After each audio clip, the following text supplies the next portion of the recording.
Butch and Bob Show.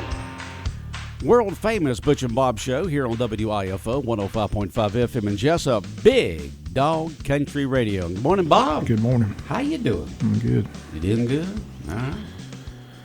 Glad to hear it. Getting ready for Christmas. Slowly but surely getting it done. Getting it done before you hit the dusty trail to your sister's house, right? Yeah, my niece's house. Niece's house. Going to your niece's house. Yeah. Okay. It's my sister's daughter. You are. I assume that because all your other siblings are sisters. I figured that out all by myself. It'll be fun. Isn't that something? You go into your niece's house. You used to always be just your sister's houses now through the years. And nieces have grown up enough that they got their own homes. My sister's got 3 young kids, so it'll be fun watching them open up Christmas presents. It's always a question what time they get up. As early as they can. Did your parents ever tell you you couldn't get up at a certain time? Because I don't remember. I don't remember exactly how that worked. I think we were told like you had to at least wait till 6 a.m. Back when I was at that age, okay, because I was 14 when we moved to Jesup in 1968. Back when I was, in the late 50s and 60s and the early 60s there, I cannot remember the 50s. From 54 to about 60, I don't remember that. But I do know that from around 61, 62, all the way up until 68, we would get together on Christmas Eve and leave to go over to my dad's aunt's house in Jacksonville. The family would meet there, okay? And we would gather for a great Christmas Eve dinner, family fun, games, that kind of stuff. And then they would put us kids in the beds around there, probably around 11 or something like that, and the adults would stay up for a while. And then after midnight, somewhere along there, we'd get in our car, and head back over to Hugh Edwards Drive in Jacksonville. And magically, after midnight, when we got back, when we walked through that front door at the house, the Santa had already visited. Now, it was Christmas Day. It was after midnight now. Okay, it's probably about 1 o'clock when we got back there, and our presents were magically already there, and so we didn't have to really be told not to get up early on Christmas morning. Now I know my 2 kids, Matt and Chad. I would tell them that, and I had a motion detector set up that would go off if they walked in there. I had all kinds of stuff going on there because I just loved Christmas morning with my kids, Matt and Chad. It was just, I think I had more fun than they did.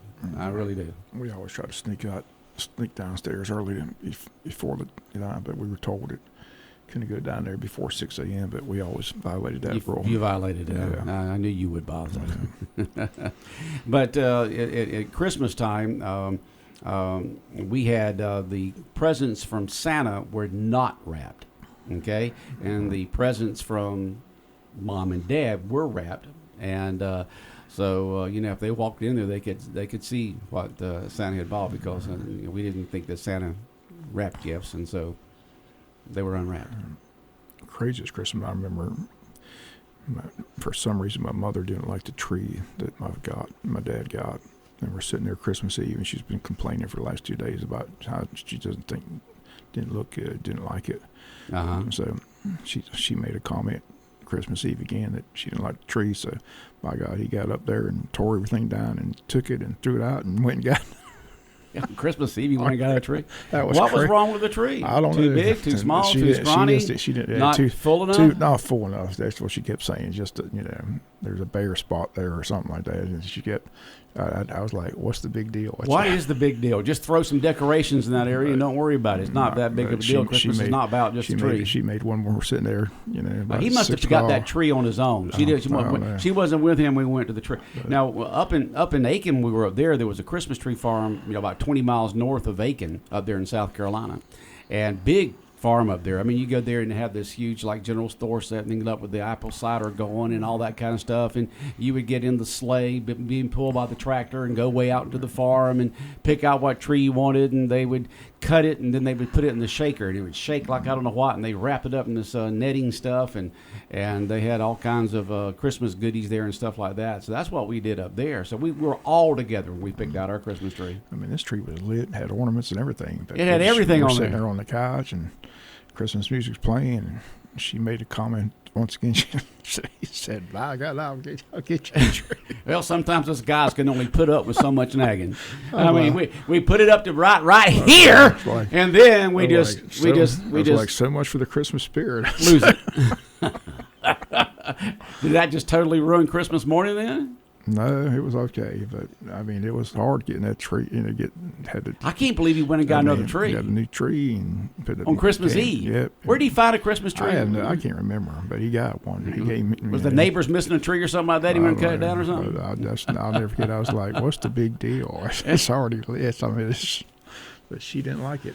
So, yeah. So went and got one she liked. So it was crazy. We've all lived through that. All us guys, that have been married and stuff like that. You can only put up with so much, and then you just finally lose it, and you just, all right, I'm going to get a new tree. I think it was the next year they went and got an artificial tree. Got an artificial tree. They solved that problem. Yeah, they didn't have to worry about it.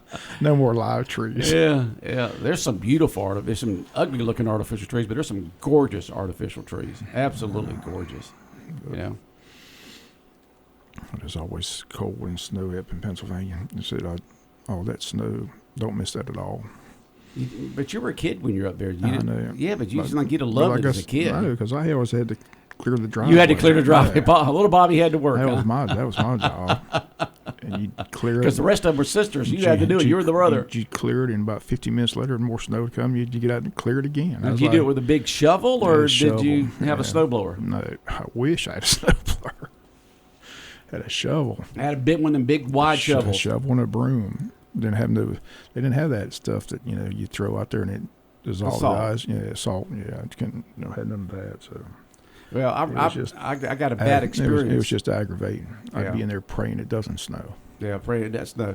When I was up in Pennsylvania one time at the end of December, 1st of January, had a chance to go up to a Walmart up there when I was up there vacationing up there in the Poconos. And went into Walmart there, and you saw something up there you don't see in the Walmarts down there, the big show shovels. Snow shovels. They're just huge. I mean, just huge. Was yours that big? I mean, just wide as out of the wall. It was huge. Yeah, it was huge. Snow shovels. And but the first time I ever saw snow was when I was in like 7th or 8th grade in Jacksonville at Jeb Stuart Junior High School, and we had a class social studies history type trip on the train. That's back when the big train station was in Jacksonville, way back in the mid '60s, and we took a class trip up to Washington D.C. and a whole bunch of from the teachers and coaches and a bunch of students went, and we stayed up there, and that was the first time I ever saw snow. And I was at the Iwo Jima Memorial when it started coming down. I remember that, and we stayed at a hotel there in downtown Washington D.C. But I found out the next day you don't pick up snow close to where people walk, because even if they haven't walked on that spot, they've already thrown the salt on it. And I picked one up and put it in my mouth and had that salt in it. And I just so you got to get an area where it's not. They're not going to throw salt. But we had fun. We had a blast. I mean, a whole bunch of Jacksonville, Florida students up there. Most of us had never seen snow in our lives, and we're just having a blast up there. They say these college football games are going to be fun to watch because it's going to be very, very cold and possible snow, especially the game tomorrow night in South Bend, Indiana, and the game Saturday at Penn State. They're talking very cold temperatures, so and in Columbus as well. It's amazing. Listen to these talking heads. They act like Tennessee players are just going to wilt under the cold temperatures in Columbus. Have these people ever been to Knoxville, Tennessee in the winter? Right there in the foothills, the Appalachian Mountains? I mean, what are they talking about? It gets cold inside Georgia. No, not South Georgia. We're talking about Knoxville, Tennessee. Well, I mean, I'm talking about the South. I mean, they experience cold temperatures. I mean, Tennessee, they're not going to have that much difficulty playing. No, not in Knoxville. No, not in Knoxville.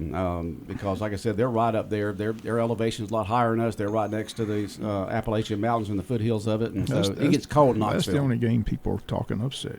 Most people got Notre Dame rolling, Penn State rolling, Texas rolling, but the Tennessee-Ohio State game, they think all the pressure's on Coach Day and the Ohio State Buckeyes after losing to Michigan, so there's still talk if he loses his ball game, they're going to fire him. So it's going to be fun to watch Saturday night. I just can't see them firing him. I mean, he gives them like 10-win seasons every year. I know he's lost to Michigan the last 4 years, but he beat them the years before that. Most people are saying he's just getting so much flack for losing that game that he's just ready to get Well, out. especially this last one. The first other ones was, we'll let him slide on that. But this year he was favored by over 2 touchdowns and they lose. They still have a chance to win. The thing is, they need to refocus. They said they still got a chance to win the national championship. They do.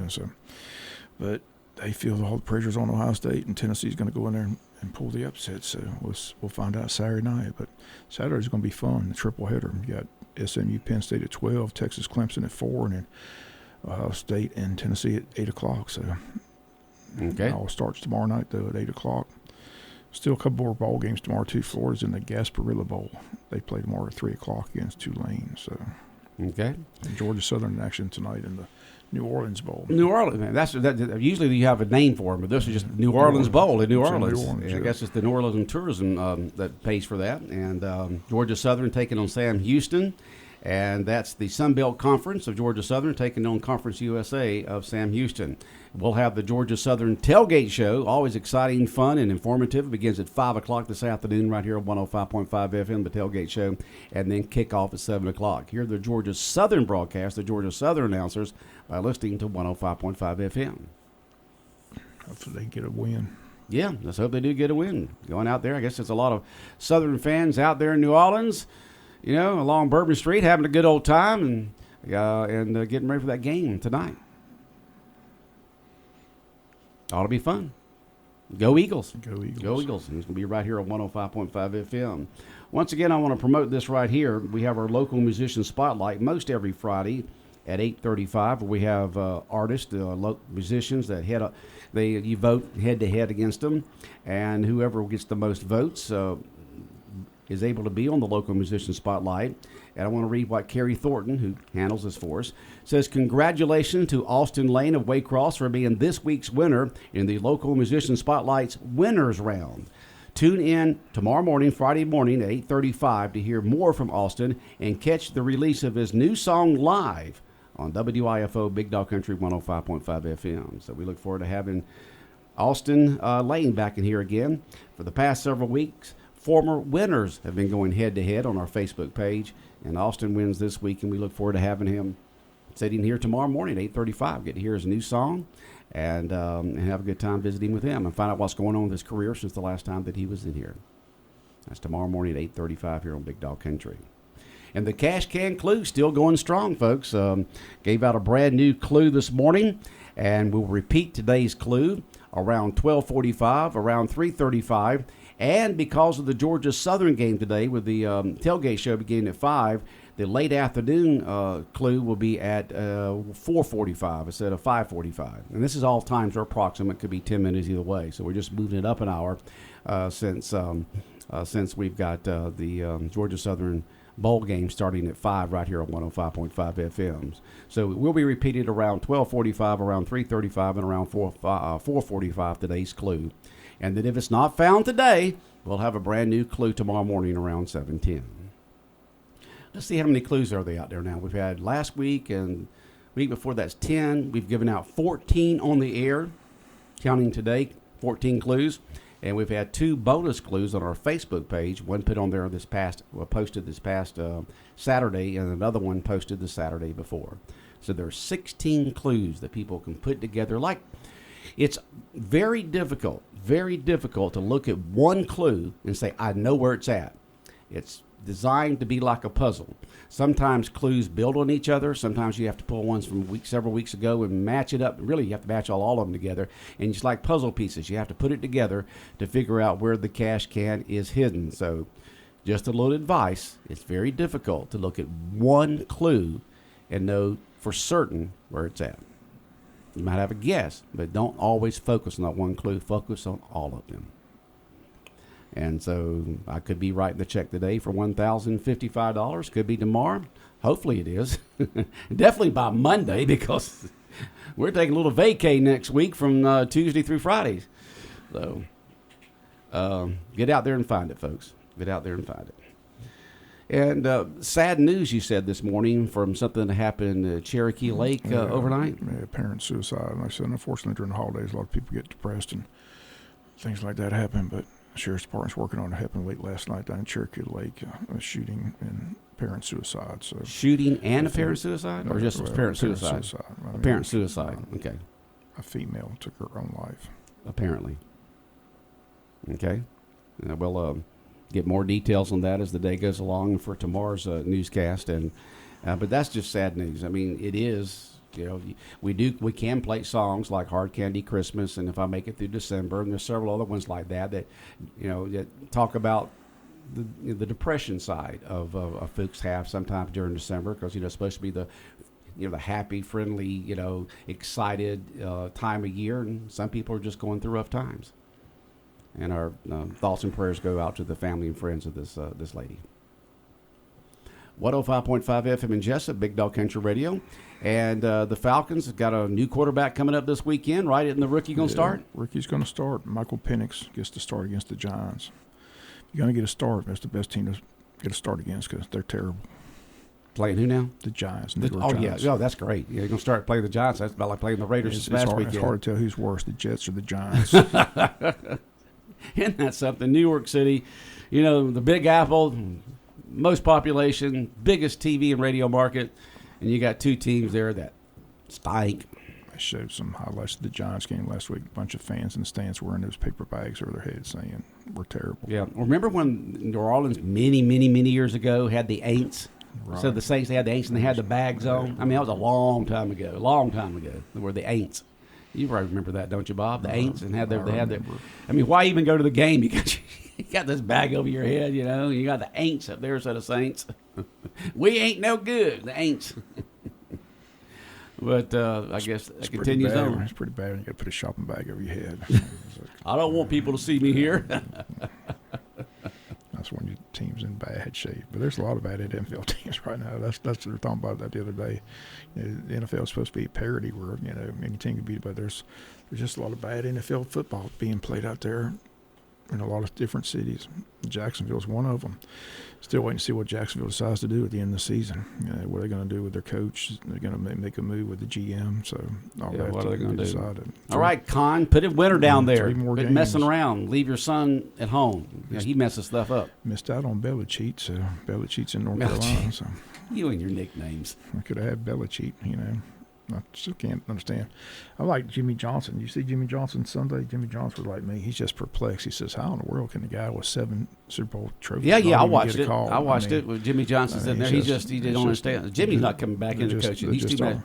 He's having too much fun in the Keys. But most people they're just flabbergasted on how he didn't. They said that's all he wanted to do was coach. So that's why he's going back to college. That's what he wants to do. Yeah, that's what he wants to do. He's 72 and he wants to coach and just hard get out there and have a good old time coaching. He's got the energy to do it and the know-how. Of course, he's got the know-how. He's got an experience like I don't know what.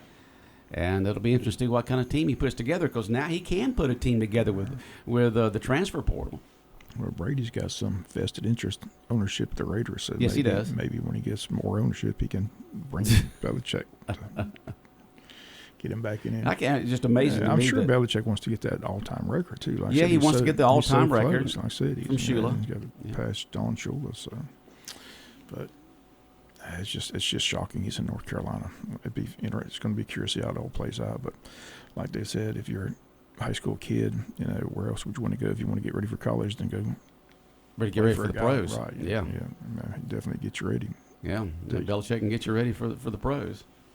Unless you want to go to Georgia and you're a 5-star athlete, that's the best place to go. Belichick's not going to help you anymore. Kirby can help you better. Go Dogs. Go Dogs.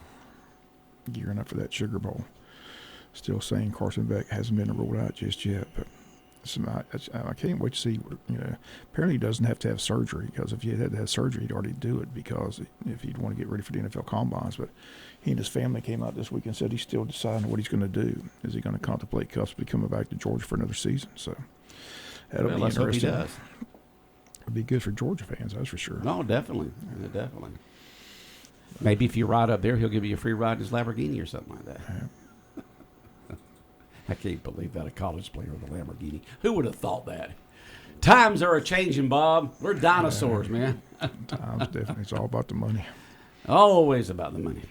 Always. And they're making it. And they are making it. I just wanted to know what's he advertising for? I mean, I haven't seen any advertising with Carson Beck in it. Maybe somebody's paying him to advertise. But he can't have Georgia stuff on. He can't be at Sanford Stadium. People just have to recognize him. He's probably got some deals in Athens that we don't know about. Must be. But he's got plenty of money in the bank, so he's doing well. But here it is. You've got the quarterback starting for the Falcons. Said he got the call and he was in Costco buying a $1.50 hot dog. Right. Now, what is it a top-notch athlete whose body is their temple eating a hot dog for? Kids like hot dogs. I mean, it is what it is. I mean, here he is. I mean, he makes his money with his body, which means you need to be putting the best food in it. That's your fuel, best food, and eating a $1.50 hot dog from Costco. That is the most shocking thing of the whole thing. Be fun to be interested how he plays this weekend. So I said, interested to see what the Falcons do with Kirk Cousins at the end of the season. Because, like I said, there's just a lot going on in the NFL. So is Aaron Rodgers coming back? He has to make a decision. So with the Jets, so it'll be an interesting offseason for sure in the NFL. We'll see where everybody goes and who stays and who gets the money, things like that. Free agency is always a big thing. So somebody's just texted in that Carson Beck's got an ad for Morgan & Morgan Law Firm. No relation to Bob. Right, yeah. No relation to Bob. But Morgan & Morgan Law Firm, they said that Carson does some advertising for them. I think I'd have seen that commercial on TV. Yeah. Okay, so he does it for that. Yeah. Okay. Somebody's got to fund that Lamborghini. Yes. Hopefully, I wouldn't want a Lamborghini in Athens. I mean, we both driven there for 4 years. It's the Wild West in Athens, like any college town. When you got a compact area there with skinny streets that were supposed to be only 2-lane, they made them 4-lane, and so I wouldn't want an expensive car in Athens. No way, Got 18 to 22 years old people up there driving. Traffic lights are like suggestions. Stop signs are like suggestions. Maybe I will, maybe I won't. I wouldn't want it. I wouldn't have an expensive car in Athens. I'm sure he's got it somewhere in a garage, all covered up, and takes it out once in a while. It's not something you drive around every day. I can tell you that. I just wonder how his elbow's doing right now. I just like to know what the update is. Yeah, I'm wondering how the elbow's doing. It was a bad sprain, is what they said. They said he didn't tear it, so that's the latest. It doesn't have to have surgery, so don't know what the timetable is, but the latest report I saw that they're not ruling him out. But everything I read is they don't think he's going to be ready for the New Year's Day game, but they think he'll be ready to go if they advance after that. So be interesting to see how Georgia advances. I said most likely going to play Notre Dame, I would think. At least I got the Irish winning tomorrow night. I said only upset I see it. I do. I think Tennessee does go in and beat Ohio State. You think so? Yeah, I think. I'd like that. Go SEC. I think Josh Heupel's got the team ready to go. So. But I think Texas putting a whipping on Clemson and SMU. I don't think can play with Penn State, and I don't think Indiana can play with Notre Dame. So you don't think that Clemson can play with Texas? I do not. Okay, well, we'll see what happens. I think Sarkisian learned his lesson. You're going to see a lot of Arch Manning in that ball game. You will see Manning in there, third-generation quarterback. That dual threat that can run and throw. So that's what I look for. Okay. I'll be surprised if we don't see Arch Manning play a lot in that ball game. I think he learned his lesson. I said that was the big hype going into the Georgia game, that we're going to see Arch Manning because Georgia Tech's quarterback ran all over us in Right, he just ran all over us, yeah. So they said Arch Manning was going to be out there doing his thing, but he never showed up. And Sarkisian said after the ball game that was the biggest mistake he made. So I think he learned his lesson. I think we'll have Manning out there against the Tigers or Clemson. Well, we'll see what happens. When do they play? Saturday at 4 o'clock. Saturday at 4. They're the second game Saturday. SMU Penn State. And they're playing 12. at Texas, right? At Texas, yeah. Okay. And everybody that went out there said that's a beautiful stadium. Georgia fans went out there just said they thoroughly enjoyed it. Now, Texas has their own stadium there on campus, or is it right off campus? I'm not sure. You're not sure exactly where it's at? I think it's in Austin. I think it's right there. Austin, yeah. It's a gorgeous place. Seats a lot of people, so should be a fun Saturday afternoon. Should be a fun Saturday, yeah. All kinds of college games going on. Yeah. What's the pros doing this weekend? They got Saturday games as well. They got Saturday games my too? Steelers play Wow. Ravens Saturday. Like I said, I'll be flipping that Yes, TV. sir. You got you some extra batteries, don't you? Because just in case I you got don't. it. Yeah. But, Bob, you said we don't need to get you a printer for your office because you like the exercise getting That's up and right. walking back and Like forth. walking Well, it around. could be the same thing at home. Maybe you don't need to use the clicker. You can just get up and down to change the channels when you want to change TV stations. That way you get exercise. You get up and down, up and down, up and I down. don't know how to change the channel on the TV without the clicker. Is there a channel changer on there? I don't. Yes, there is. There's little buttons on there. where? Either on the side or the back. One of the two. Either on the side. It's going which TV. What kind of TV you have? I got a high definition TV. You got a flat screen TV. Okay. Yeah, it's nice. All right, so it's either on the side or the back. You got those little buttons. Usually the frame is black. It's hard to see the doggone things. Let me tell you, you almost have to put a flashlight on them. It's either on the back or the side. You can just go up there and flip that thing up and then flip it down. Yeah, you can do it without the clicker, Bob. And then you can get up and down every 5 seconds and get the exercise. That's good to know. On off buttons there, Bob. Did not know that. I thought you had to have a clicker. No, you don't have to, Bob. Okay. They know that clickers can die, but you do have you have to look for them. They don't make them obvious of where they are. My clicker's good. I'm good to go. All right. Well, Bob, anything else in your mind this morning? Nope, just everybody have a nice holiday. Okay. And the world-famous Butch and Bob Show here on WIFO 105.5 FM in Jesup has been brought to you by O.C. Welch Ford in Hardyville. Also brought to you by Murphy Builder Supply, First Southern Bank, and the Service Department at G&S Auto Sales here in Jesup.